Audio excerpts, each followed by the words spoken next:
हर चीज़ 2+2 4 नहीं होती। अस्सलाम वालेकुम, मैं बारो पाकिस्तान के प्लेटफॉर्म से दोबारा आपसे मुखातिब हूँ। हमने पिछली दफ़ा डिस्कस किया था कि कंस्ट्रक्शन और हमने ये जो चैनल बनाया है उसको क्यों बनाया है और उसके मकासद क्या है।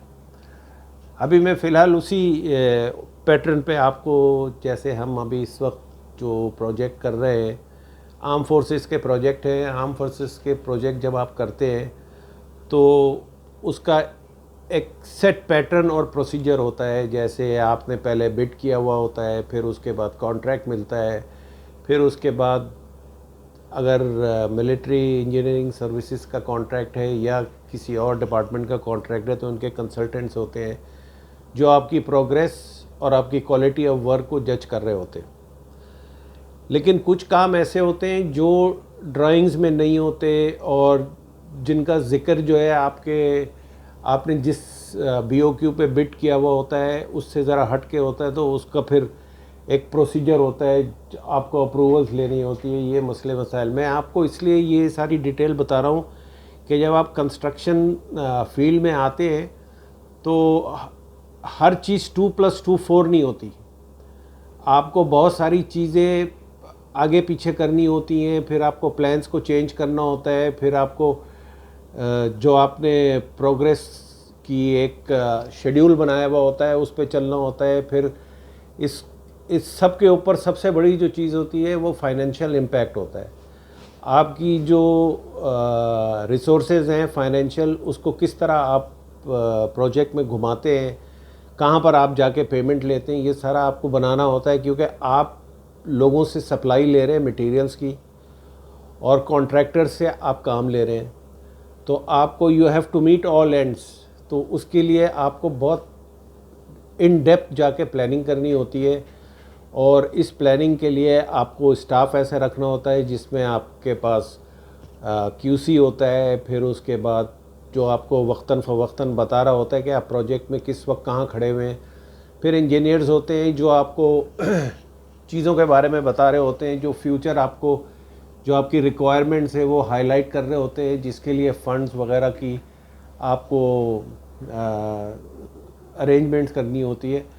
तो ये एक बहुत अच्छा खासा टेक्निकल वो एक प्रोसीजर है जिसके थ्रू आपको जाना होता है और आपको मुख्तलिफ़ मुश्किलात होती हैं जिसको आपने ओवरकम भी करना होता है। कभी आपकी पेमेंट्स रुक गई हैं तो सप्लायर जो है वो सामान नहीं देना चाह रहा, मतलब you name it and the problem is there. लेकिन इन सारी चीज़ों के बावजूद मैं आई स्टिल बिलीव कि एक कंस्ट्रक्शन ऐसी फील्ड है जिसमें काफ़ी ज़्यादा मैं कहूँ कि काफ़ी ज़्यादा चांसेस हैं आपके ग्रो करने के, प्रोवाइडेड आप जो है आपने जो प्रोजेक्ट लिया हुआ है वो किस रेट पे लिया हुआ है। अगर आपने रेट सही नहीं लिए, मार्केट अभी जैसे नया बजट आया है, बहुत सारी चीज़ें की प्राइस हाइक हुई हैं, तो आपको केटर फॉर करना होता है अपने प्लान्स में। तो इन सारी चीज़ों को के एक टीम होती है जो आपको ये सारी चीज़ें कर रही होती है, जिसमें आपकी सीनियर मैनेजमेंट होती है, वर्किंग स्टाफ होता है जो जिनके साथ बैठ के आप ये सारी वर्किंग कर रहे होते। लेकिन मैंने कहीं पढ़ा था कि any execution of job requires a deep planning. बगैर प्लानिंग के आप कोई भी काम एग्जीक्यूट नहीं कर सकते। और जब आप प्लान करते हैं तो उस प्लानिंग में आप सारे एस्पेक्ट्स देखते हैं कि क्या क्या पॉसिबिलिटीज़ हैं जो प्लस में हैं, क्या क्या नेगेटिव साइड है, वो सारी चीज़ को केटर फॉर करके आप किसी चीज़ को एग्जीक्यूट करते हैं। अल्हम्दुलिल्लाह हमारा जो सेटअप है यहाँ पर, इसमें यंग बच्चे हैं जो काफ़ी अच्छा काम करते हैं और काफ़ी अच्छा काम कर रहे हैं, और वॉलेंटियर्स हैं जो बारो पाकिस्तान के लिए जो लोग इस फील्ड में आना चाहते हैं उनके लिए चीज़ें प्रोवाइड कर रहे हैं, इंफॉर्मेशन प्रोवाइड कर रहे हैं कि आप जो है आपके पास फ़र्स्ट हैंड नॉलेज हो। फ्रेश ग्रेजुएट्स जो होते हैं वो हमारे चैनल से काफ़ी फ़ायदा उठा सकते हैं और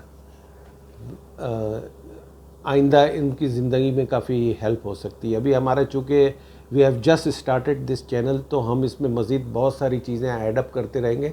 आज के लिए इतना ही, शुक्रिया बहुत बहुत। अस्सलाम वालेकुम। पाकिस्तान जिंदाबाद।